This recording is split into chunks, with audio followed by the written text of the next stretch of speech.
What is good, YouTube? Channel FX back. Hey man, listen, if you wasn't able to profit from NFP yesterday, don't worry about it. Because in this video, I'm about to put you on game on how I was able to catch over 200 pips just on NFP alone. So do yourself a favor by watching this video to the end. And also, if you haven't yet subscribed to this channel, make sure you hit that subscribe button.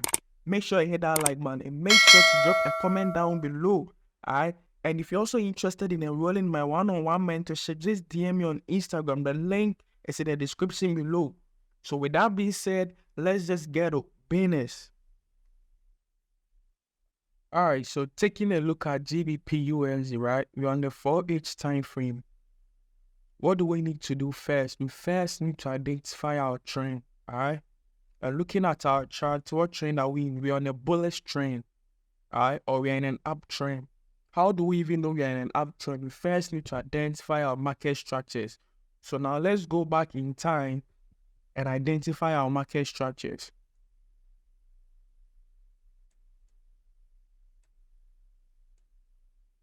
Alright, so starting from this side, or starting from this point, what the price do here, price created a higher low.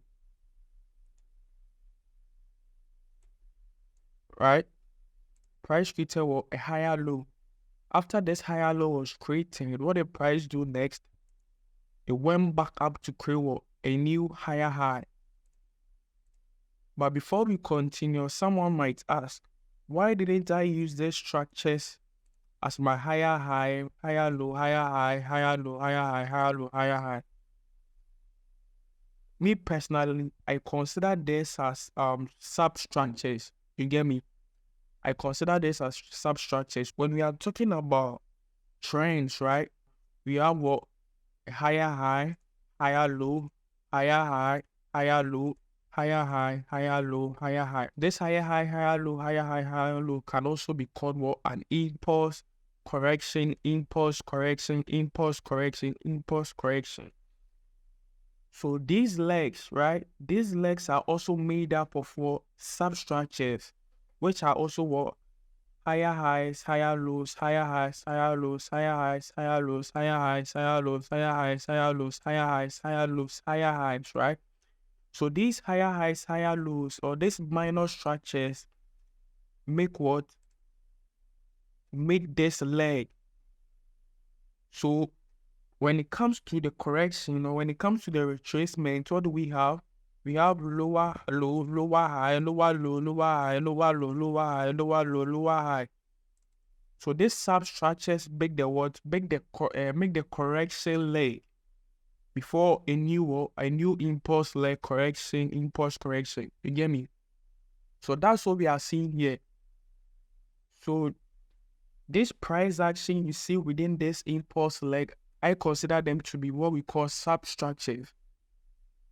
I hope you understand. Good.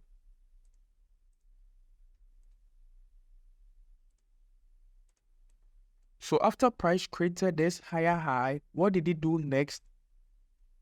It came back down to create a new higher low. What the price do next? It came back down to create a new higher low. After this new higher low was created, what the price do next? It went back up to create a new higher high. Why is this a higher high? Because this high is higher than that of its previous high, right? So after this higher high was created, what the price do next? It came back down to create a new higher low. Why is this a new higher low? Because this low is higher than that of its previous higher low. Alright. After price created this higher low, what are we expecting price to do? We are expecting price to continue back to the upside to create a new higher high. But at this point, price failed to create the higher high because price never closed above its previous higher high. So at this point, this can be considered what? As a new higher high. But going into next week, I'm expecting price to close above this higher high. So we get what? We get a new higher high. You get what I'm saying? Good. So now let's go down to our H1 time frame. So I show you all how I was able to use our substructures to catch this move right here. Alright. Alright, so now coming down to our H1 time frame, what do we need to do first? We first need to identify our H1 market structures. Mind you, our H4 time frame was bullish. Alright, the market structures on the H4 time frame was bullish. So we are only looking to take a trade when the H1 market structures are also it's also bullish. I repeat, since the H4 market structures was bullish, we are only looking to take an entry on the H1 time frame when the H1 time frame structures are also bullish. You get me? So if you are to start from this side, what do we realize? We realize within this area, price was creating a series of lower highs and lower lows. A series of lower highs and lower lows. We are not interested in the lower highs and lower lows price is creating. We are interested in higher highs and higher lows at this moment. So after price created this last lower high and created this lower low, what did it do next? It went back up to create a new higher high. Now this is what we are interested in. You get what I'm saying? So after price created this new higher high, what are we expecting price to do? We are expecting price to come back down to retest its previous lower high as a support. Mind you, this previous lower high is also serving as a resistance. So we are waiting for price to come back to retest that resistance as a support. You get what I mean? Yeah, we are waiting for price to come back down to tap into that resistance as a support. You get me? So after price came back to retest that resistance as a support, what are we looking for? We are looking for rejections. So our first confluence will be a change in structure, which is from a lower high, lower low to a higher high, lower low. We have that one. Our second confluence will be our resistance turned into a support. Alright. Our third confluence will be rejections of candlesticks, showing a loss in momentum or showing a change in momentum. You get me? Yeah, we can see the rejections. 1, 2, 3. We see 3 rejections. You get me? Our fourth confluence will be what? Will be our Fibonacci retracement level. Alright, the price came into our Fibonacci retracement level. Yeah, price came into our golden zone, which is our 50% Fibonacci level. You get me? And our fifth confluence will be a candlestick confirmation. And looking at the candlesticks being formed here at our support, and looking at the candlesticks being formed at our support zone, do we get a candlestick confirmation? Yeah, we do have a candlestick confirmation. This momentum candlestick, this bullish momentum candlestick, showing us that price is about to go bullish, or price is about to move from bearish momentum to bullish momentum. You get me? So after we get this bullish candlestick, what do I do next? I place my buy limit order right above the wick of of this bullish candlestick. You get me? I place my limit order right above the wick of this bullish candlestick before our confirmation candlestick. Alright, good. And after I place my limit order, I place my stop loss right below our zone. Yeah, I place our stop loss right below our zone and my take profit to our H4 higher high. You get me? That will be where I'll put my take profit. So after I've done all this, all I do is to wait for price to trigger me into the trade.